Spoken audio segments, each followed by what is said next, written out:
Oh, hello, and welcome back to my channel where we discuss all things etiquette. Don't forget to like, subscribe, and share with a friend.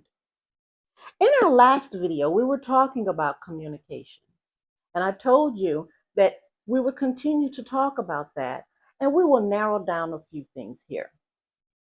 Previously, I gave you some tips on how you can improve your communication because proper communication is a part of proper etiquette. I told you to find three famous people on the internet who have interviews that you can watch. Listen to how they speak. See how they articulate, pronunciate, and accentuate their words. And maybe those are things that you can incorporate into your speech. Another thing I told you to do is what? Read. Reading more. Reading more broadens your vocabulary and it helps you to speak better, provided you are reading correctly. What do I mean by read correctly?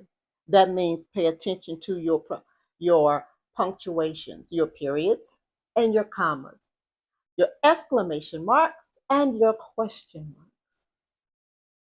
Another thing that I wanted to tell you that you could do, and most of you have heard of TED Talks, where you can go on YouTube and type in TED Talk and find a TED Talk where someone is speaking, giving a lecture, not the instrumentals, because they do have those. But you want to find something where someone is speaking.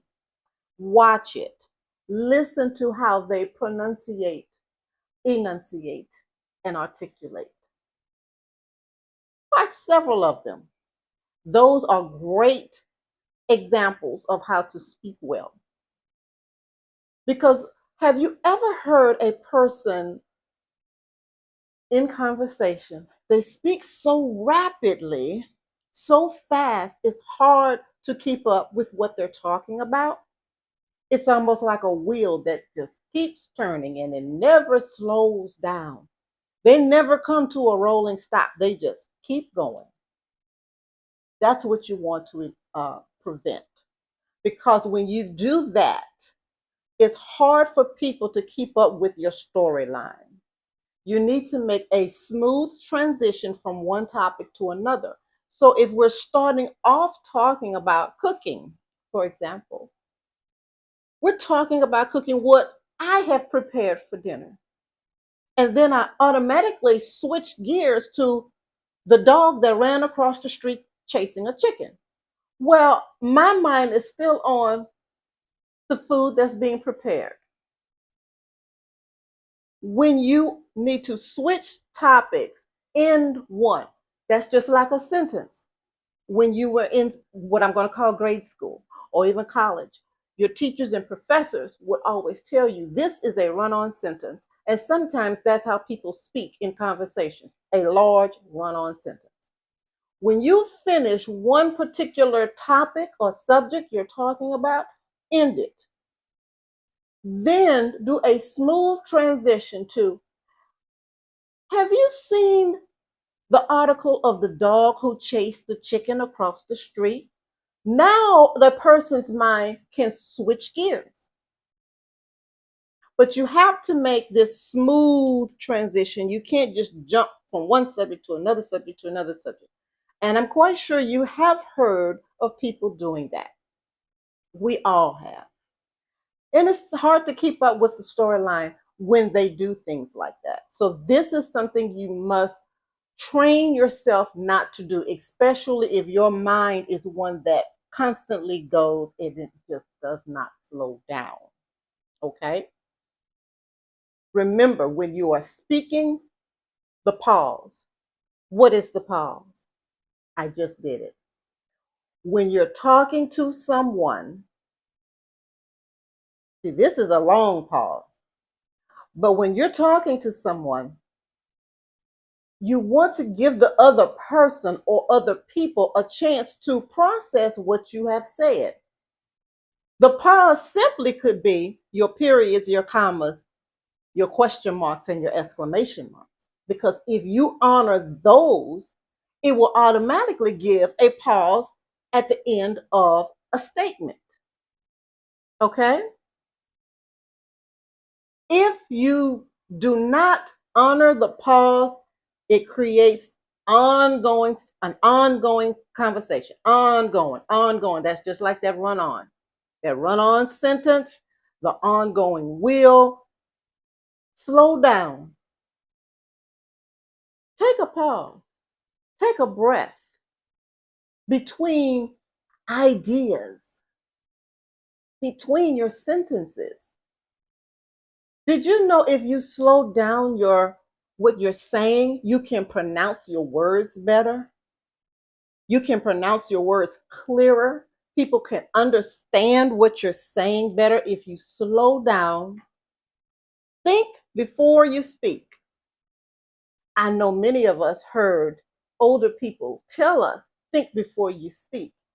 And as a child, we probably thought of it as so you won't say the incorrect thing or be out of line.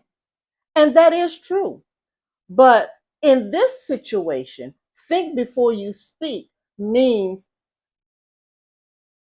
it helps you prevent rambling on. It helps prevent you from doing those run on thoughts and ideas that just keep going and keep going and keep going, and you never stop. You never pause. You never take a break.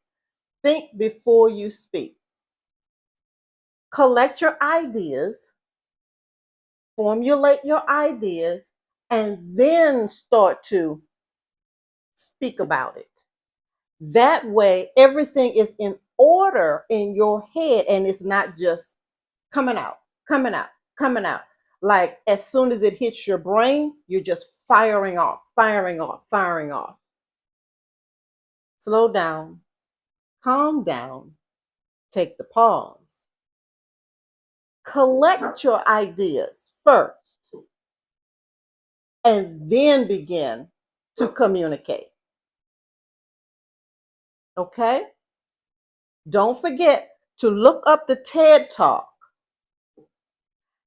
Read some books, read some articles, and still go on YouTube and find those interesting interviews, regardless of what they're talking about. Hopefully, it's something educational.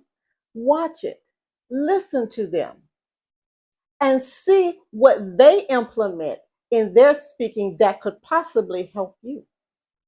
Okay? Now, in our next video, we're going to do a recap. We're going to recap from the beginning all the way to now.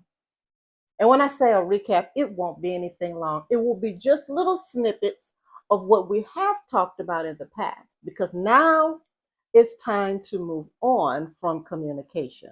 So we're going to do some little snippets, some little review in the next video. So don't forget to do what? Like, subscribe, and share with a friend. And hey, pick up a book and do some reading.